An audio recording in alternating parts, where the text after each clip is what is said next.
Begitupun contoh-contoh yang lainnya. Sekarang kita masuk ke ragam baku. Itu adalah ragam yang diakui oleh sebagian besar warga masyarakat pemakainya sebagai bahasa resmi. Maksudnya apa? Kita kalau dikasih tugas dalam penulisan karangan ilmiah atau penulisan laporan yang sudah kita pelajari di pertemuan ke-13 kemarin, kalau ragam baku otomatis kita identik dengan membayangkan dengan pasti akan menggunakan bahasa yang formal, bahasa yang sesuai dengan aturan ejaan yang sudah disempurnakan. Itu secara tidak langsung dan secara langsung kita juga mengakui kalau ragam bahasa baku itu kita sudah mengakui sebagai bahasa resmi yang otomatis pasti akan digunakan untuk kegiatan yang sifatnya formal maupun non formal sebenarnya. Nah, kalau ragam tidak baku itu ditandai dengan adanya penyimpangan dari norma ragam baku. Contoh, kalau seperti tadi contohnya menggunakan kata tidak menjadi tak atau bahkan menjadi enggak, ya kan? Gitu. Tapi kalau misalnya dikatakan lo gue, itu bukan bahasa baku, tapi itu memang dia adalah bahasa ragam dialek, ragam daerah gitu. Jadi tidak bisa disamakan ke sana gitu. Oke. Nah, sekarang di sini ada faktor penyebab adanya ragam bahasa. Ada di situ tertulis ada 3. Yang pertama, faktor budaya atau letak geografis.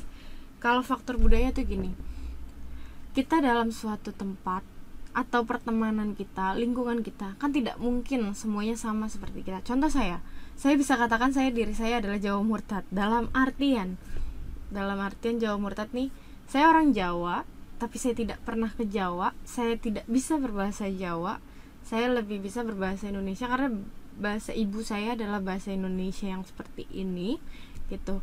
Tapi kalau misalnya teman-teman saya otomatis atau teman-teman kalian semua juga pasti ada kan yang orang Jawa dan ada orang Sunda, ada orang Bali.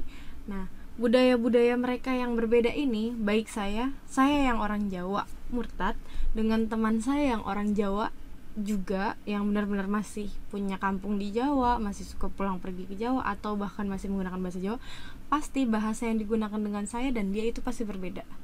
Makanya karena perbedaan budaya kita itu akhirnya menyebabkan adanya perbedaan ragam bahasa yang digunakan gitu.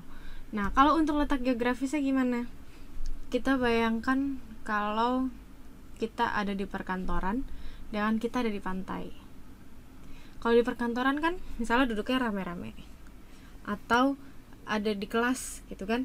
Kalau di kelas kan nggak mungkin, kalau kita sudah dalam kondisi sudah ada dosen ya, nggak mungkin kan kita berbicara sama samping kita, sebelah kita, teman kita dengan bahasa dengan intonasi yang lebih keras yang kayak seperti di pantai. Kalau di pantai kan terlalu banyak hambatan suara seperti angin, ya kan, anginnya terlalu berisik. Makanya ketika orang-orang yang ada di tepi pantai itu lebih banyak yang menggunakan intonasi yang lebih keras dari kita pada umumnya, sehingga dapat dikatakan faktor budaya, letak geografis itu pasti mempengaruhi adanya ragam bahasa gitu. Kalau kita bicara dengan orang mana ya, orang Medan, saya bicara dengan orang Medan, walaupun saya tidak sehalus orang Jawa dalam tutur katanya, mungkin aja di Medan dengan intonasi yang lebih besar itu juga kan kelihatan perbedaannya gitu. Orang Sunda juga sangat berbeda. Sunda yang di Tangerang sama Sunda yang di Bandung itu udah jelas banget berbeda, ya kan? Gitu. Banyak banget hal yang menjadikan perbedaan sehingga adanya suatu ragam bahasa kita. Nah, selanjutnya ada faktor sejarah. Faktor sejarah itu sebenarnya hampir sama dengan faktor budaya atau letak geografis, karena adanya yang adanya perubahan-perubahan yang sebelumnya itu kan pasti akan membuat adanya ragam bahasa. Nah, faktor ilmu pengetahuan, kita bisa bandingkan dengan bahasa yang kita gunakan, bahasa yang kalian gunakan dengan bahasa orang lain yang mungkin ini kalau dari ilmu pengetahuan itu sendiri dibagi menjadi 2 bagian sebenarnya, terpelajar dengan yang tidak terpelajar. Kalau yang terpelajar gini, kita maksudnya terpelajar di sini adalah yang belajar dan yang tidak belajar, bukan berpendidikan dan tidak berpendidikan. Contoh, kalau misalnya orang Sunda nih kan suka bicara F menjadi F, ya kan, yang lekat gitu. Nah makanya kalau orang Sunda yang belajar ngomong video bukan video lagi, karena dia sudah belajar, oh iya ternyata bukan video tapi adalah video. Nah kalau yang belum belajar mungkin entah nenek entah siapa pasti ngomong masih pakai P gitu kan, video, atau manggil nama, misalnya nama saya Sylvia jadi Sylvia gitu kan, karena kalau kita lihat dari segi yang sudah belajar, ya kalau V dibaca V, F dibaca F, bukan dibaca V, dan F bukan dibaca P gitu.